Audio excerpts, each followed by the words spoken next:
Bonjour, dans cette vidéo, nous allons voir comment mesurer son niveau d'activité physique que l'on pratique dans une journée. Pour ce faire, c'est super simple. En fait, on va utiliser la méthode du NAP. La méthode du NAP, qu'est-ce que c'est? La première chose à faire, c'est de comptabiliser sur 24 heures le nombre d'heures que vous passez chaque jour à chaque type d'activité. Par exemple, je passe 8 heures de temps à dormir, je passe 5 heures de temps en position assise.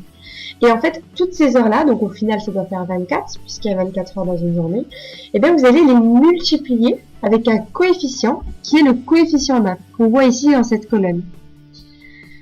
Du coup, si je passe 8 heures de temps à dormir, ça correspond au coefficient 1 du NAP, puisque ça va dans sommeil, sieste, repos en position allongée. Et dans le calcul, je vais faire 8 fois 1. Ensuite, donc j'additionne avec, par exemple, si je passe 5, imaginons, comme dans l'exemple, 8 heures de temps en position assise, ça correspond au coefficient 1,5 du NAP, donc je mets 8 fois 1,5. Comme je le disais, il faut que ça fasse 24, puisqu'il y a 24 heures dans une journée. Et à la fin, ça nous donne un résultat, donc qui est celui-là, 1,6, et il sera vraiment le témoin de votre niveau d'activité physique dans la journée. C'est vraiment lui qui nous intéresse en fait. On va traiter, c'est avec ça qu'on pourra traiter les données.